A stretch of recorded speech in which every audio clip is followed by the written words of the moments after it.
All right, guys, so Packers GM Brian Gutekunst just got done speaking with media at the Combine, which starts this week. So in today's video, I wanted to go over and react to everything of importance that Gutekunst said in today's conference. Go down and click subscribe if you want to stay in the loop with everything Green Bay Packers this offseason, from free agency to the draft. You'll find it all here right on this channel. All right, so now back into the video. Let's react to and go over everything that Packers GM Brian Gutekunst said today in his press conference before the Combine. So first, this one's on Jaire Alexander, and shout out Aaron Nagler. I know he's there right now and was able to, get all these answers from Brian Gutekunst. So definitely a big shout out for that. So this is a question asked if Jaire will be in Green Bay next season. Quote, "We'll see. We're working through that. He certainly could be. We got to get him out there more. Not being able to be out there at his best has frustrated him, and that has obviously frustrated our football team too." That's not a crazy confident answer, in my opinion, for a player that's under contract for the next 2 seasons. It's not like Jaire's an impending free agent. He's going, "We'll see. We're working through that," right? Jaire's under contract for the next 2 seasons. So to start out that answer with "we'll see," I mean, it's not saying Jaire's going to be gone, but to me, it reads a lot like it. It reads a lot like Gutekunst is just kind of giving a pretty vague answer right now, but he's also kind of telling his hand and maybe saying he wants to keep him a little bit because he wants to have some trade value there from another team to come in and maybe give Brian Gutekunst some trade compensation, which he answered something else later, which we'll go over here in a second. That kind of signals he's going to get more picks in this draft, which could be done by trading Jaire Alexander pre-draft. Yeah, this doesn't look too great, in my opinion, for Jaire returning in 2025, which, we kind of were sensing that this is coming, that Jaire is not going to be a part of this football team in 2025. But when you're a player with 2 years left on your deal and your general manager is asked about the future of you with the team, you generally would want, like, what are you talking about? Yeah, he's a part of our football team. Like, he's under contract. He's a star of our defense. He's out there. He's going to be there, right? But saying "we'll see" to start that definitely is very, very telling. And just to give you guys, a quick reminder on what it would look like if the Packers were to trade or cut Jaire Alexander pre-June 1st. So if they wanted to get draft capital this year, they would have to pre-June 1st trade or cut. They'd save $6.8 million on the salary cap and incur $18 million dead. So that cap number would drop from $24 million down to $18 million, therefore saving them $6.8 million on the salary cap. Definitely an option. It really is an option. Now, if they want to wait and not gain any capital and say post-June 1st trade or cut, they'd save a lot more money. His cap number this year would only be $7 million, and they'd save that in between there, that $17 million. But I would assume Gutekunst would want some draft capital for Jaire. Let me know your guys' thoughts down in the comments below. It seems like the writing's on the wall for Jaire, and it seems like the Packers are going to go a different direction. They're paying him a lot of money to not be on the field, and I get the frustration. And as I mentioned, Gutekunst was also asked about, his draft picks. The Packers have 8 draft picks right now, which is a lot less than the past 2 years, where I think they had 11 and 10 respectively. He was basically asked a rhetorical question. "Brian, you're going into this draft with not as many picks as you've had." And Gutekunst basically quickly said, "Yet."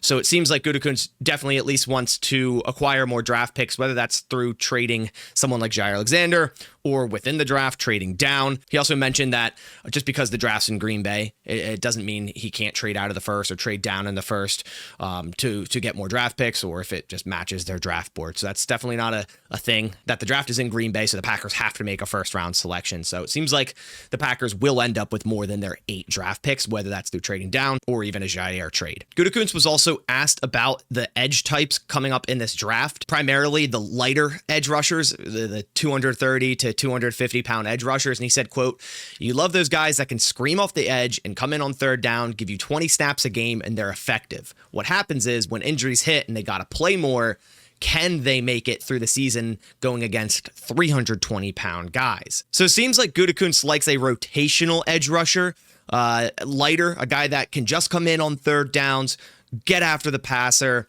But it seems like if they're going to go edge rusher early in this draft, they're going to want a guy that can play all 3 downs. And that seems more likely that the Packers are going to go for a heavier edge if they go one early than a lighter edge. Probably an edge that's around that 270 mark. And there are a lot of options in the early rounds, such as Michael Williams, 265. We also have Shamar Stewart if they want to go like pretty heavy at 290. He's 6'6", 290, which is a lot of those guys in this draft. A lot of really, heavier defensive ends, which I'm all for. I think the Packers should go for that. Nick Scouton's another option from Texas A&M, 6'4", 285. Landon Jackson's a great option. 6'7", 280. Another couple options in the second round, such as Jared Ivey, Jordan Birch, Ashton Gillott. There's some options that are heavier edges. Jordan Birch, similar to Shamar Stewart, more of like that heavier defensive end style guy. 6'6", 295, but has a lot of athleticism. So it seems like if the Packers are going to go edge early, it's going to be one of those players. And there's some other players that are lighter, like Donovan Ezeraku here from Boston College, who I really like, but under 250 pounds. Or Princely Uman Mielen, 255. He's kind of like in the in-between spot right there, 6'4", 255. Braden Swinson's who's flying up boards, 250 pounds. So it seems, if the Packers are going to go edge, round one, round two, take a look at these heavier edges rather than the lighter ones. They could definitely go lighter later in the draft, like a Quandarius Robinson from Alabama, 241 pounds, speed rusher there. Or an Antoine Powell-Ryland from Virginia Tech. He's 6'3", 252. There's a lot of options. But again, I feel like the Packers will go heavier at edge if they get one early. Gutekunst also said, what's up? Say hello to Juniper in the background. Gutekunst also said and talked about Lukas Van Ness and talked about his work ethic and how he fits into the pass rush and said, quote, "I expect him to take a big jump this year. Don't we all?"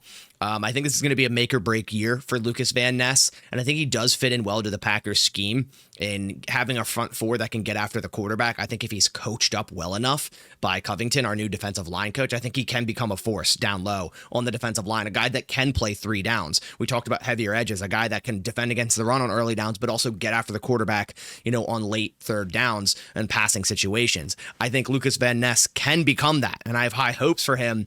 But this is definitely a make or break year for him. Gutekunst was also asked about offensive line and if the Packers could be drafting some this season.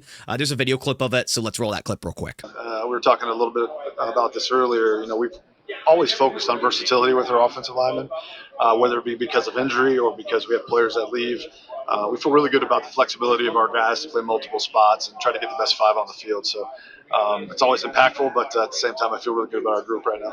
So I think that's very important to note that Gutekunst mentioned the versatility of all his current guys, and he feels really good about that current group. So it seems like it's trending in the direction that the Packers maybe aren't going to be looking at offensive linemen early. Now, of course, they're going to have them on their board. And if an offensive lineman they love falls to a certain spot, I wouldn't doubt for a minute that Gutekunst would draft that player. But it seems like this year the Packers are going to go back to targeting defense early on, whether that's edge rusher, defensive line, cornerback, before they do offensive line. I'm sure they're going to add an offensive line or two in this draft, but it seems more and more likely that earlier offensive line you can kind of start to write off for the Packers. Then to wrap things up, Gutekunst was also asked about the potential of bringing back kicker Brandon McManus. He said, yeah, we'd love to. We're working towards that end. We'll see where that goes. And this is a huge one. I think it would be a massive, massive mistake, obviously, to not re-sign Brandon McManus. And I fully believe this deal will get done, and it'll get done soon.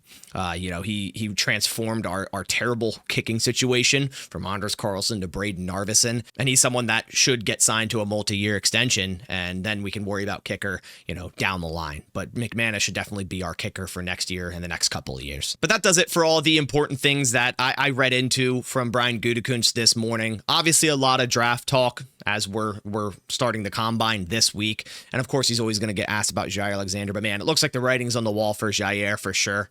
Again, I'm not going to guarantee that by any means because he is still under contract, but it seems very, very likely we saw the last of Jaire in the green and gold. So now the Packers, cornerback is a need. It's definitely a big need. Let me know your thoughts down in the comments below of everything Gutekunst said today. Appreciate you guys coming by. Reminder to go check out BetUS. Use code YouTube150 at sign up. Leave a like down below if you did enjoy the video. Appreciate you guys. I'll catch you on the next one. And as always, go Pack Go.